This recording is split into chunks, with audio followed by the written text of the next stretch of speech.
Why are Green Lantern books so fun?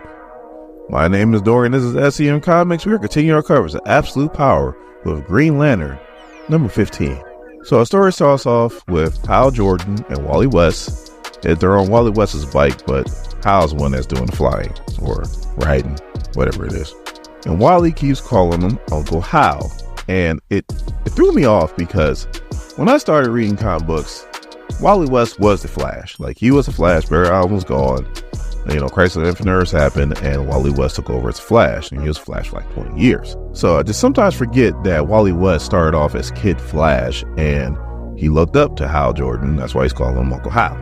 So Wally's like, hey, Uncle Hal, can you slow down? He was like, oh, did you say speed up? Sure. And he goes faster. And Wally's like, no, slow down. So then Wally's like, I wonder if that's how Linda feels when I speed her off on a date. So then Wally's like, where we at? And Hal's like, this is one of Bruce's private islands. And Wally's like, he has an island? And Hal's like, he's a billionaire. Once you're a billionaire, they practically give them to you. So he's like, we're here for the prototype. And Wally's like, prototype? And Hal's like, yes, the prototype. And we see the Batwolf, which looks stupidly dope. So he starts to explain how he test flew this plane for Bruce, but for some reason, once it starts to go to a certain speed, it makes this noise and then it blows up.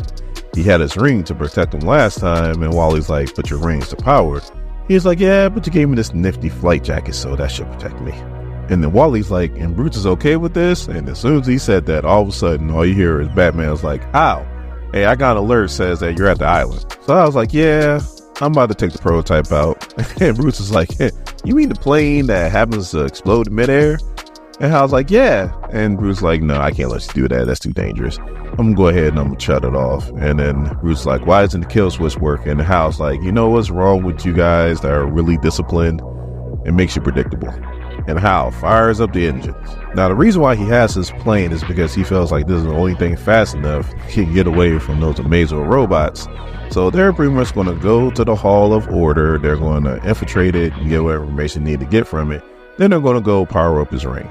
So then we cut to Coast City, where we have Dove trying to help out this little boy and his mom, who's been in a car accident, while there's an angry mob throwing stuff at her as he's trying to rescue the family. Then all of a sudden, this Sapphire bubble comes over to protect her. Sapphire, that should give you a clue. Yes, it's Carol Ferris. And she uses her power to pretty much put out the fire and also to get the mob out the car. So Carol explains how she's kind of new to the superhero thing, but she's digging it. She wants to help. That she's been tasked to find other superheroes to, help out. Dove is the only superhero that she's run into, and she wants to bring her back to the Tower of Fate. But then all of a sudden, Dove starts to act all crazy, and she starts saying, like, I'm useless, and, I want to kill myself. And she's like, what the hell's going on? And all of a sudden, we see that it's Sorrow. And Carol goes, Nate? Then we cut to Washington, D.C., where you got Hal and Wally are coming up on the Hall of Order. And Hal's like, there's not one lethal weapon on this plane because, Batman doesn't kill. But then he's like, I think I found one thing. And all of a sudden we see that he just releases the Batmobile and it goes flying into the front of the Hall of Order. It takes out all these robots because these dudes gotta be robots because they're getting hit with the Batmobile. And all of a sudden this sonic gun comes out of this Batmobile and starts hitting these guys with EMPs. So Hal's like, all right, kid, now's your chance. Better go do it. And Wally's like, Roger.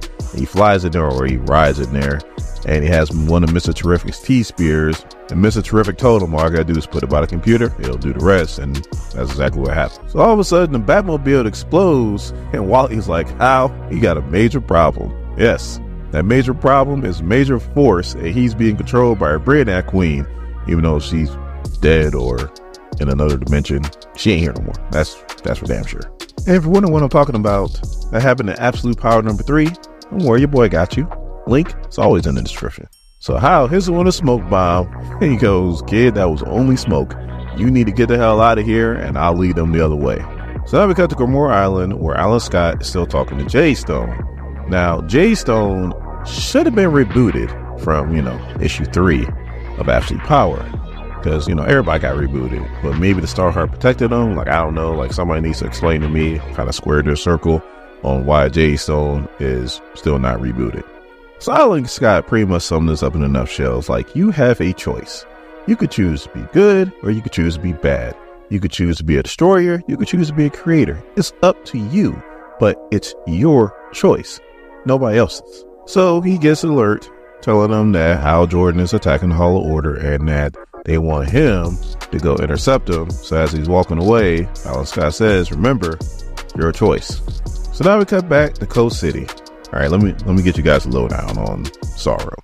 Pretty much he was Carol Fair's fiance, like ready to get married, when Carol Ferris decided to pretty much leave him at the altar and go back to Hal Jordan, who always leaves her and is like never there. And then Sorrow's like, well, that don't make any sense. And then he transformed into this new emotional spectrum of Sorrow. So he hits Carol and Dove with his new power of Sorrow, and they go flying. And again, he's just like, why would you go back to him? Like, I don't understand. The dude is never there. I'm always here for you. I got your back, yet still you leave for him. Why? And then Carol's like, because I love him, as she uses her power, because, you know, Star Sapphire is like the love and emotional spectrum. I'm thinking, if I'm not mistaken, pretty sure it's love. Yeah, Star Sapphire is love. So she pushes him back, but then he uses his power to push her back again. And then he just flies off. So then we come back to Hal, and he is being chased down by Major Force. And he's like, man, I wish Batman would just have one lethal weapon on here. But he's like, I think I might have something. He slows down a little bit. Major Force is close, and he hits him with the jets. But all this does is pisses Major Force off. He catches back up to the jet, lands on it, and is about to punch right through the glass when all of a sudden Jadestone comes out of nowhere and tackles Major Force. So the Hal's like, what the hell? Isn't that the dude I fought at the prison? But then all of a sudden that jet that does the noise right before it's about to blow up. Hal's like, oh, time to go. He put the straps on, hits the eject button, and sure enough, just like Batman said, that thing blew up in midair. So Jadestone got Major Force on the ground. Major Force is like, the Queen demands his elimination. And Jadestone's like, dude, you're tripping. And this takes off all the like the wiring that's controlling Major Force. And now I guess he's just laying there. Hal is falling. And he's like, damn, he didn't put a parachute in here. He was like, oh man, here we go. He was like, all right, I'm close to the battery. So maybe I'll just go ahead and start saying the oath, and maybe it'll recharge me before I hit the ground. So he says, oh. So unfortunately, he can't say it fast enough before he hits the ground.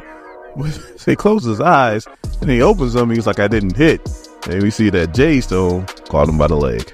So Hal's like, we met at the prison. You tried to kill me. And Jadestone's like, yeah, I did, but I changed my mind now. And then Jadestone's like, I think I'm supposed to be here to protect this thing. Talking about the Green Lantern power battery. So Hal recharges his ring. And all of a sudden he hears Hal, and it's Carol Ferris. So they meet up and they kiss. And she starts telling them that, you know, I've been hanging out with a bunch of superheroes. And Hal's like, what do you think? She's like, I think I want to help. And I think I understand why you always take off the way you take off. So he's like, all right, well, then let's go. She's like, where? We got to go save the universe. And we might as well do it together. Now, normally this is where I would end the video, but do you guys see Jadestone and that big ass sword that he made down there? Like when he said protect the power battery, he was not lying. He is going to protect it. Like, damn, Jadestone, it might be a little bit overkill.